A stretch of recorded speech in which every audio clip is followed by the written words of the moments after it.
सबसे पहले आप सभी को हनुमान जयंती की हार्दिक शुभकामनाएं। तो चलिए सो गाइज शुरुआत करते हैं आज के वीडियो के लिए। सो गाइज इस वीडियो को शुरुआत करने से पहले हम कहेंगे कि इस वीडियो को एंड तक ज़रूर देखिएगा। तो चलिए शुरुआत करते हैं। सो गाइज हम सभी ने लास्ट एपिसोड में देखा कि किस तरीके से हनुमान जी ने द्वापर युग में अहंकारों का नाश किया। हमने द्वापर युग में हनुमान जी से जुड़ी 4 कथाओं के बारे में देखा। तो आज के वीडियो में हम जानने वाले हैं कि किस तरीके से हनुमान जी का प्रभाव हमें कलयुग में देखने को मिलता है। तो चलिए आरंभ करते हैं। कलयुग का आरंभ तभी हो चुका था जब प्रभु श्री कृष्ण ने धरती का त्याग कर वैकुंठ को लौट गए थे और द्वारिका समुद्र में डूब चुकी थी। पर इसके बाद भी कलयुग अपना सारा प्रभाव धरती के ऊपर नहीं दिखा पा रहा था, जिसके कारण थे धर्मनिष्ठ राजा परीक्षित, जो कि पांडवों के वंशज और अभिमन्यु और देवी उत्तरा के पुत्र थे। राजा परीक्षित एक धर्मनिष्ठ राजा थे और उनके राज्य में कभी भी कोई अधर्म नहीं होता था, जिसकी वजह से कलयुग अपना पूरा प्रभाव धरती के ऊपर नहीं दिखा पा रहा था। और इसीलिए कलयुग ने छल से राजा परीक्षित से सोने में अपना स्थान मांग लिया, जिसके पश्चात राजा परीक्षित के मुकुट के ऊपर विराजमान होकर कलयुग ने राजा परीक्षित से अधर्म करवाया और एक मरा हुआ सांप एक दिव्य ऋषि के गले में पड़वा दिया, जिसके बाद राजा परीक्षित को उस महर्षि के पुत्र ने श्राप दिया कि 7वें दिन उनकी मृत्यु नागराज तक्षक के काटने से हो जाएगी। जिसके बाद राजा परीक्षित इस श्राप को स्वीकार करते हैं और महामुनि शुकदेव, जिसके बाद शुक महामुनि अर्थात सुखदेव जी के मुख से राजा परीक्षित 7 दिनों तक श्रीमद् भगवत महापुराण की कथा का श्रवण करते हैं और 7वें दिन नागराज तक्षक के दंश से राजा परीक्षित जी वैकुंठ धाम को लौट जाते हैं। और इसके बाद कलयुग अपना पूरा प्रभाव धरती के ऊपर फैला लेता है। चारों तरफ अधर्म, अनीति और अनाचार हो जाता है। पर इस अधर्मी कलयुग से कलयुग का आरंभ हो जाता है। पर क्या आप सभी जानते हैं माता वैष्णो देवी के बारे में? तो चलिए पहले उनके बारे में जान लेते हैं। राजा रत्नाकर, जिनका राज्य हिमालय राज्य के निकट था, वो माता आदिशक्ति के अनन्य भक्त थे और उनकी पत्नी के साथ माता आदिशक्ति की पूजा करते थे। माता आदिशक्ति को वो अपनी पुत्री के रूप में प्राप्त करना चाहते थे और इसीलिए माता आदिशक्ति अपने 3 महास्वरूप सरस्वती, महालक्ष्मी और महाकाली के रूप को एकत्रित कर माता वैष्णो देवी के रूप में राजा रत्नाकर के घर पे पुत्री के रूप में जन्म लेती है। माता वैष्णो देवी जन्म से ही भगवान विष्णु की भक्ति में रमी रहती थी। माता वैष्णो देवी को जब पता चला कि भगवान श्री राम भगवान विष्णु के 7वें अवतार के रूप में धरती पर आए हैं और उनको अभी वनवास है, तब माता वैष्णो देवी भी अपने राज्य का त्याग कर वनवास को धारण करती हैं और प्रभु श्री राम की प्राप्ति के लिए तपस्या करने लगती हैं। जब माता सीता को ढूंढते ढूंढते प्रभु श्री राम माता वैष्णो देवी की तपोस्थली पर पहुंचते हैं, तब वहां पर माता वैष्णो देवी उनसे विवाह करने की मांग करती हैं और उनकी सेवा करने की इच्छा व्यक्त करती हैं। और तब प्रभु श्री राम उनसे कहते हैं कि ये विवाह अभी संभव नहीं है देवी, क्योंकि मैंने इस अवतार में एक पत्नी व्रत धर्म का पालन करने का वचन दिया है और मैं अपनी सीता के अलावा किसी और से विवाह नहीं कर सकता। पर माता वैष्णो देवी फिर भी प्रभु श्री राम के लिए बार बार विनती करती हैं कि उन्हें उनके साथ विवाह करने दे और उनकी सेवा का मौका उनसे ना छीने। तब प्रभु श्री राम उनसे कहते हैं कि ठीक है, मैं फिर एक बार आपके पास आऊँगा और तब अगर आप मुझे पहचान पाई तो मैं आपसे विवाह उसी क्षण कर लूँगा। और तब माता वैष्णो देवी फिर एक बार तपस्या में विलीन हो जाती हैं। और उसके बाद जब माता सीता के रावण के वध के पश्चात माता सीता के साथ प्रभु श्री राम पुष्पक विमान से जब अयोध्या की ओर जा रहे थे, तब उनका पुष्पक विमान हवा में ही एक जगह रुक जाता है और उसके आगे बढ़ ही नहीं पाता। तब प्रभु श्री राम समझ जाते हैं कि ये दिव्य अलौकिक शक्ति कोई और नहीं, माता वैष्णो देवी की तपोशक्ति है। और तब भगवान श्री राम हनुमान जी के साथ उनके पास जाते हैं और अपना भेष ऋषियों के रूप में बदल लेते हैं। और तब जब माता वैष्णो देवी के पास वो जाते हैं, पर तब भी माता वैष्णो देवी उन्हें पहचान नहीं पाती। और उसके बाद प्रभु श्री राम और हनुमान जी अपने वास्तविक रूप में आते हैं। तब माता वैष्णो देवी उनसे क्षमा याचना करती हैं और कहती हैं कि हे प्रभु, हमें माफ़ कर दीजिए, हमें एक और मौका दीजिए। तब प्रभु श्री राम उनसे कहते हैं, हमारे और तुम्हारे मिलन का अभी वक्त नहीं आया है वैष्णवी। तुम्हें हमारे साथ विवाह करने के लिए कलयुग के अंत तक इंतज़ार करना होगा। जब मैं कल की अवतार लूँगा तब मैं तुमसे विवाह करूँगा। तब तक तुम्हें त्रिकूट पर्वत के ऊपर जाकर धर्म का प्रचार करना है और हर किसी को सतमार्ग तक लेके जाना है। और इस कार्य में तुम्हारे सहभागी और सहकर्मी मेरे राम भक्त हनुमान जी होंगे। और उसके बाद वहाँ पर राजा रत्नाकर भी आ जाते हैं। राजा रत्नाकर प्रभु श्री राम के दर्शन पाकर धन्य हो जाते हैं। और इसके बाद माता वैष्णो देवी त्रिकूट पर्वत की पहाड़ियों में तपस्या करने के लिए निकल जाती हैं। वहाँ से वो धर्म का प्रचार करती हैं। और हम सभी जानते हैं कि प्रभु श्री कृष्ण के वापस लौट जाने के बाद कलयुग का अब आरंभ हो चुका था। और अब कलयुग का आरंभ हो चुका था। और कलयुग के आरंभ में माता वैष्णो देवी को अपने अवतार के प्रादुर्भाव के लिए एक भक्त की आवश्यकता थी, जिसके लिए उन्होंने अपने भक्त पंडित श्रीधर को चुना था। और माता के स्वरूप का पूरा ज्ञान उसे नहीं था। और इसलिए माता वैष्णो देवी हनुमान जी को अपने पास बुलाती हैं और उन्हें ये कार्य सौंपती हैं।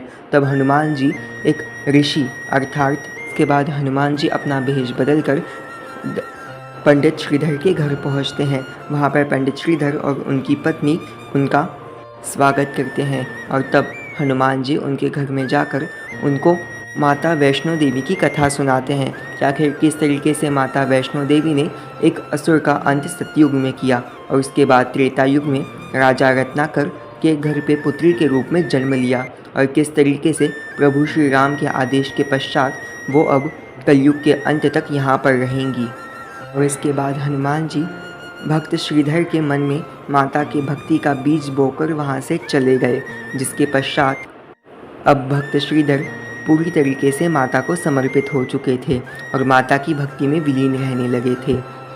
पंडित श्रीधर नवकंजिकाओं के भोज का आयोजन करता है, पर कुछ कथाओं के अनुसार भैरवनाथ वहां पर अपने जादू से कंजिकाओं को बेहोश कर देता है, जिसके बाद उनके परिवार वाले उन लड़कियों को अपने घर ले जाते हैं और भक्त श्रीधर का कंजिका पूजन अधूरा रह जाता। पंडित श्रीधर की पत्नी पुनः निराश हो जाती हैं और तब पंडित श्रीधर जानते थे कि बिना नवकंजिकाओं के पूजन और उनको भोजन करवाए उनका व्रत पूरा नहीं हो सकता था जो उन्होंने पुत्र प्राप्ति के लिए किया था। और तब वो माता वैष्णो देवी को पुनः गुहार लगाते हैं। तब माता वैष्णो देवी अपनी नवदुर्गाओं के साथ अपने 9 रूपों में और स्वयं माता वैष्णो देवी बालिका के रूप में और हनुमान जी एक लंगूर के रूप में, एक लड़की के रूप में उनके घर भोजन करने आते हैं। तब वहाँ पर माता वैष्णो देवी और उनकी नवदुर्गाओं और हनुमान जी को वो भोजन करवाते हैं। और तब माता वैष्णो देवी उन्हें भंडारे का उपदेश देती हैं और तब माता के इच्छा से वो संपूर्ण गांव को भंडारे का न्योता देते हैं और साथ ही साथ वो भैरवनाथ को भी न्योता देते हैं। नाथ जब अपनी तपस्या में था तब उसे पता चल चुका था कि इस गांव में कोई दिव्य शक्ति अवश्य आई है, पर वो उस दिव्य शक्ति का पीछा करता है जो कि कोई और नहीं माता वैष्णो देवी ही थी। पर वो इस कार्य में असफल रहता है। वो जान नहीं पाता कि आखिर वो दिव्य शक्ति कौन थी। भैरवनाथ गोरखनाथ जी का शिष्य था और उसकी मंशा थी कि वो अधिक से अधिक थी। और उस तरफ जब पंडित श्रीधर ने उन्हें भंडारे को न्योता दिया तब उन्होंने उस न्योते को स्वीकार किया। और उस तरफ अब पंडित श्रीधर के मन में कई सवाल उठ रहे थे, क्योंकि उसके घर में तो उनके स्वयं के खाने के लिए पर्याप्त भोजन नहीं था। अब वो संपूर्ण गांव को भोजन और भंडारा कैसे करवा सकता था। उसने माता की इच्छा से हर किसी को और संपूर्ण गांव को न्योता तो दे दिया था, पर अब की पूरी आस माता पर थी और माता अपने भक्तों को निराश नहीं करती। और माता ने हनुमान जी को उन्हें एक बार भेष बदलकर भंडारे की सामग्री के साथ हनुमान जी को वहाँ पर भेजा। और भंडारे वाले दिन स्वयं माता वैष्णो देवी कन्या के रूप में वहाँ पर आई और उनके हाथों में एक दिव्य पात्र था जिससे जो खाना मांगो वो हर किसी को वो परोस सकती थी। जिसके बाद भंडारे में संपूर्ण गांव वाले बैठ जाते हैं और वहाँ पर भैरवनाथ भी आया हुआ था। माता वैष्णो देवी हर किसी को वहाँ पर पूछने लगी कि उन्हें क्या पसंद है और वही वो उस पात्र से निकाल कर उन्हें खाने के लिए देती थी। और उसके बाद जब हर किसी को भोज देते देते, भंडारे में खाना देते देते माता वैष्णो देवी अंत में भैरवनाथ के पास पहुंची, तब भैरवनाथ ने उनसे मांस और मदिरा का भोज मांगा, जिससे माता वैष्णो देवी क्रोधित हो गई और कहा कि ये तो माता का भंडारा है और यहाँ पर केवल सात्विक और दिव्य खाना ही तुम्हें मिलेगा। तब भी भैरवनाथ अपनी बात पर अड़ा रहा और तब उसके बाद उसे एहसास पहले ही हो चुका था कि ये कन्या कोई दिव्य शक्ति है और तब वो माता वैष्णो देवी को जब छूने की कोशिश करता है, तब माता वैष्णो देवी वहाँ से प्रचंड वेग से अदृश्य हो जाती है। भैरवनाथ जानता था कि वो और कोई नहीं माता वैष्णो देवी है। वो जोर से चिल्लाता है वैष्णवी और माता के पीछे भागने लगता है। भैरवनाथ गोरखनाथ जी उसके गुरु के उपदेश से ही पहली बार माता वैष्णो देवी से मिला था। गोरखनाथ जी को जब पता चला कि माता वैष्णो देवी कोई और नहीं माता आदिशक्ति ही है, तब भैरवनाथ को उन्होंने समझाया था कि माता वैष्णो देवी परम दिव्य शक्ति है और इसके बाद गोरखनाथ जी ने भी माता वैष्णो देवी में आदिशक्ति के दर्शन किए थे और फिर भी भैरवनाथ नहीं माना और अब आगे वहाँ से प्रचंड वेग से प्रस्थान करती है और भैरवनाथ भी उनका पीछा करने लगता है। और उस तरफ जब माता वैष्णवी त्रिकूट पर्वत के निकट पहुँचती है, तब हनुमान जी को वहाँ पर प्यास लगती है और तब माता वैष्णो देवी से वो विनती करते हैं और तब माता वैष्णो देवी अपने प्रभु श्री राम के दिए गए बाण को धरती पर मारती है, जिससे वहाँ पर बाण गंगा उत्पन्न होती है। माता वैष्णो देवी उस बाण गंगा में अपने केश धोती है और हनुमान जी वहाँ पर अपनी प्यास बुझाते हैं, जिसके बाद माता वैष्णो देवी ऊपर गुफाओं की ओर बढ़ने लगती है और उसके बाद माता वैष्णो देवी तपस्या करने के लिए गुफाओं में चली जाती है और हनुमान जी को गुफा के बाहर पहरा देने के लिए रख देती हैं। और जब भैरवनाथ वहाँ पर आता है, तब वो उस गुफा के अंदर जाने की कोशिश करता है, पर तब हनुमान जी उसे रोक लेते हैं और तब हनुमान जी और भैरवनाथ का युद्ध आरंभ हो जाता है और ये युद्ध कई वर्षों तक चलता है। जिसके बाद माता वैष्णो देवी अपनी तपस्या पूरी होते ही प्रचंड अपने रुद्र स्वरूप में गुफा से बाहर निकलती है और तब भैरवनाथ के साथ युद्ध कर भैरवनाथ का शीश धड़ से अलग कर उसका वध कर देती है।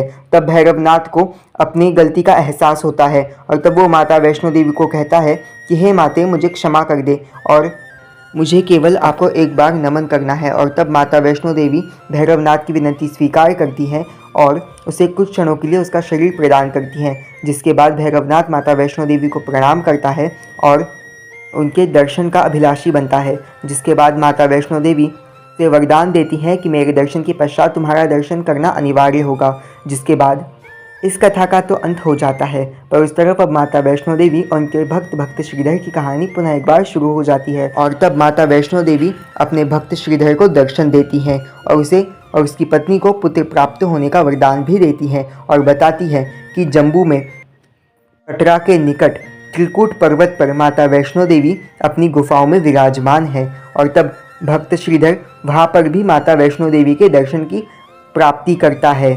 तो देखा ना आपने किस तरीके से हनुमान जी माता वैष्णो देवी की सहायता करते हैं उनकी कथा में भी। और बात करें तो इसके बाद हनुमान जी जब माता वैष्णो देवी पुकारेंगी, तब तब उनके पास अवश्य आएंगे। और सो गाइस, आज की वीडियो में बस हमने माता वैष्णो देवी की कहानी को कवर कर पाए हैं। आने वाले 3rd एपिसोड में या फिर हनुमान जी के इस सीरीज़ के 3rd पार्ट में हम तुलसीदास जी, रामदास स्वामी और ऐसी कई कहानियों के बारे में जानेंगे। सो गाइस, सब्सक्राइब कीजिएगा चैनल को।